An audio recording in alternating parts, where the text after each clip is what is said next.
시청자 여러분 안녕하십니까? 헬로티비 뉴스입니다. 양천구의회 의원들이 반년 전 다녀온 일본으로 이번엔 의원들만 바꿔 다시 해외 연수를 떠났습니다. 방문지는 거의 동일하고 일정도 크게 다르지 않아 외유성 출장이 아니냐는 비판이 제기되고 있습니다. 김호 기자의 단독 보도입니다. 양천구 의회가 지난 6일 일본으로 해외 연수를 떠났습니다. 홈페이지에 올라온 국외 출장 계획서입니다. 일본의 도시 재생 사업 등 선진 도시 시찰을 위한 목적이 명시돼 있습니다. 일정은 오는 11일까지 5박 6일, 의원 등 모두 15명이 동행했습니다. 출장 장소는 일본 도쿄와 오사카로 현지 기관과 주요 명소 방문 등으로 이루어져 있습니다. 그런데 양천구 의회는 지난해 11월에도 일본으로 연수를 다녀왔습니다. 방문지는 역시 도쿄와 오사카였습니다. 똑같은 도시를 반년 만에 또 가는 건데 이유를 물어봤습니다. 교육이나 또 목적 아파트 재건축, 그리고 인구 감소, 그리고 어르신 복지, 양천구의 어떤 좀 중요한 부분인 것도 같아가지고 작년에 안 갔던 기간으로 저희가 이렇게 또 추진을 하게 된 거죠. 하지만 두 개 연수 일정을 비교해봤습니다. 첫날 도쿄에 위치한 종교시설인 아사쿠사 센소지 방문과 둘째 날 쓰레기 매립지인 오다이바 탐방 일정이 똑같습니다. 셋째 날 요코하마에서는 방문지만 달랐습니다. 오사카에서는 번화가인 도톤보리와 오사카성 일정이 일치하는 등 5박 6일 일정 대부분이 겹쳤습니다. 반년 만에 의원들만 바뀐 채 같은 곳으로 해외 연수를 떠난 겁니다. 일정을 보니까 전년도 똑같이 도쿄, 오사카 같은 장소라서 저희가 가서 벤치마킹 할 일도 없고 해서 또 시간 낭비하면서 세금 낭비하면서 갈 필요가 없을 것 같아서 안 간다고 했습니다. 이 같은 문제는 해외 출장 심사 과정에서도 걸러내지 못했습니다.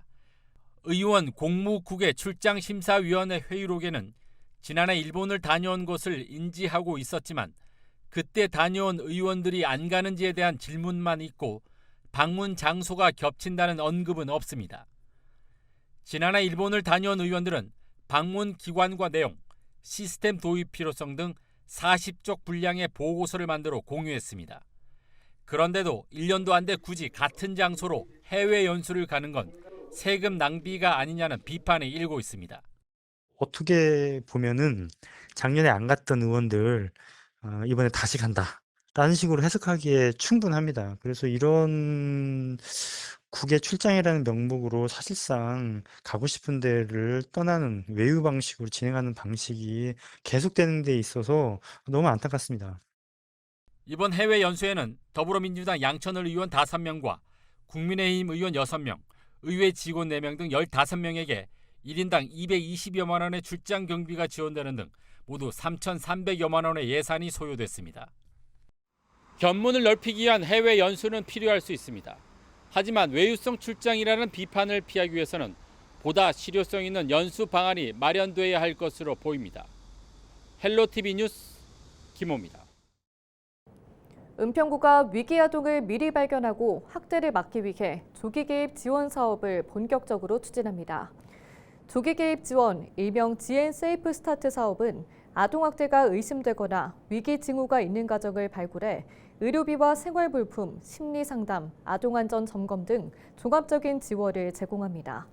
아동보호 전문기관인 굿네이버스가 자치구 신청을 받아 추진하는 사업으로 은평구는 지난해부터 진행하고 있습니다. 구는 아동보호 전문기관과 협력해 학대 예방부터 사후 관리까지 통합적인 대응 체계를 구축하고 있습니다. 특히 아동학대로 신고될 경우 학대 여부 조사뿐 아니라 복지 상담과 긴급 지원 등 다양한 서비스를 연계하고 있습니다. 한편 은평구는 서울 25개 자치구 가운데 아동학대 신고 건수가 두 번째로 많으며 지난해 436건의 신고 중 117건이 아동학대로 판명됐습니다. 은평구가 초중 고등학생을 대상으로 여름방학 생활체육 교실을 엽니다. 종목은 스네그 골프, 클라이밍, 탁구 등 3가지로 7월 19일부터 8월 23일까지 운영됩니다. 인천 맨홀 사망 사고와 관련해 발주처인 인천환경공단이 사과했습니다.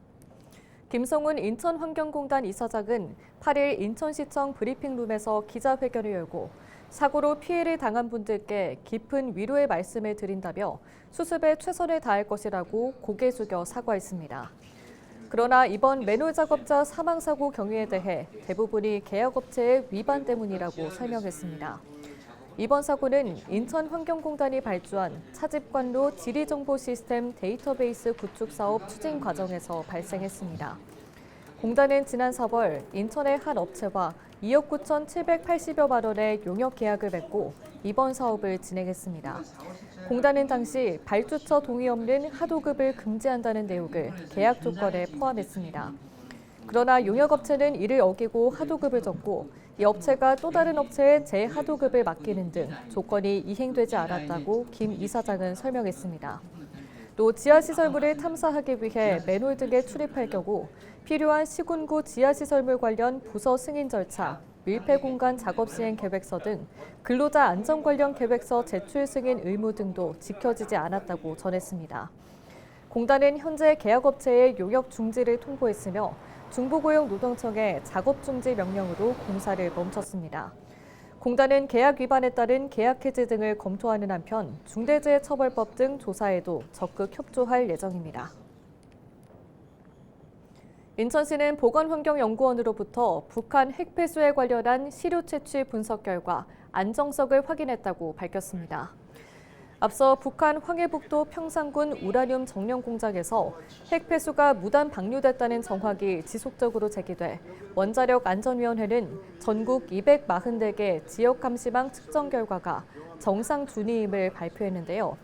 그러나 원안이 발표 이후에도 국민들의 불안이 해소되지 않자 원자력 해양당국은 지난 4일에서야 특별 실태 조사를 했으며 그 결과는 약 2주간의 분석을 거쳐 공개될 것으로 알려지고 있습니다.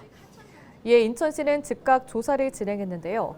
인천보건환경연구원이 지난 3일부터 주문도 서남방 해역과 교동대교 남단, 서검도 북쪽 해역 등에서 바닷물을 채수하고 긴급 수질 조사에 착수했습니다.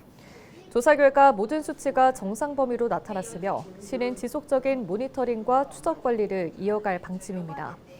한편 유정복 인천시장은 해양수산부와 원안위 등이 참여하는 범부처 서해환경 모니터링 특별팀 구성을 촉구했습니다. 또한 파주와 김포 역시 이번 사안과 관련된 지역인 만큼 경기도의 공동조사 참여도 필요하다고 덧붙였습니다. 한국GM 전 대표이사 사장이 협력업체 노동자 1,700여 명을 불법 파견받은 혐의로 기소된 항소심에서 벌금형으로 감형받았습니다. 인천지방법원 항소심 재판부는 8일 카허카잼 전 사장의 파견근로자 보호법 위반 혐의 항소심에서 1심에 징역 8개월, 집행유예 2년을 파기하고 벌금 4천만 원을 선고했습니다. 같은 혐의로 기소된 한국GM 전 현직 임원들은 일부 무죄로 판단받아 벌금 700만 원, 한국GM 법인은 벌금 3천만 원이 선고됐습니다. 카허카잼 전 사장 등은 2017년부터 2021년까지 협력업체 노동자 1,719명을 불법 파견받아 자동차 생산 공정에 투입한 혐의를 받은 바 있는데요. 재판부는 한국GM의 불법 파견 사실을 인정하면서도 카허카잼 전 사장이 일부 기간 동안 불법성을 인지했다고 볼 증거가 부족하다고 판단했습니다. 재판부는 한국GM이 불법 파견 해소를 위해 200여 명을 직접 고용하고 추가 합의를 진행한 점, 카허카잼 전 사장이 퇴임한 점 등을 고려해 감형 이유를 밝혔습니다.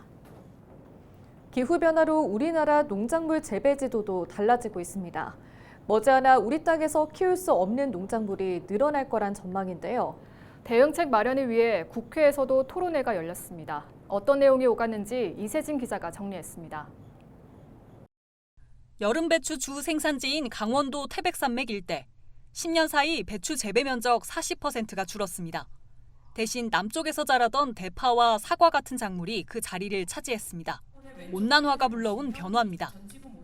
지구 기온이 1도나 2도가 올라간다는 것이 그만큼 우리가 공간적으로 미치는 영향이 광범해지고 그리고 그 시그널은 더 뚜렷해진다라는 것을 말씀드리고 싶습니다. 당장 먹거리와 직결되는 현안에 정부에서도 정책 수립에 나서고 있습니다. 기후 적응형 품종과 기술을 개발해서 그 이상기상 피해를 최소화할 수 있는 품종을 육성하고 재배 기술을 개발을 하겠습니다. 다만 기후 예측과 위험 정보를 통합 제공하는 일은 아직 걸음마 단계입니다. 올해부터 부처별로 산재된 적응 정보를 표준화하고 이를 통합하여 국민들이 한눈에 보실 수 있게 국가 기후위기 적응 정보 플랫폼을 구축할 계획입니다. 단순 정보 제공을 넘어서 지역 단위에서 전략을 수립할 수 있는 대국민 기후지도 서비스가 필요하다는 목소리가 나옵니다. 이러한 선진 사례에서는 기후 위험에 대한 공간 정보를 고해상도로 제공을 하고 그리고 그 위험에 대응하기 위한 다양한 적응 대책, 정책들을 비교 평가하고 있습니다. 그리고 그러한 정보들이 지자체 단위에서 지역 특성에 맞는 이를 위해 정치권도 법적 근거 마련에 나섰습니다. 작년 연말에 기후변화 감시 예측법을 대표 발의했습니다. 이 법안의 통과는 물론이고 올해 제4차 국가 기후위기 적응 대책을 마련하고 있는데 이 계획 수립에 이 내용들이 충분히 반영될 수 있도록 농가에서 상인, 소비자까지 민생 전반으로 향하게 될 기후변화의 여파. 정확히 알아야 대비할 수 있다는 목소리가 어느 때보다 커지고 있습니다. 헬로티비 뉴스 이세진입니다.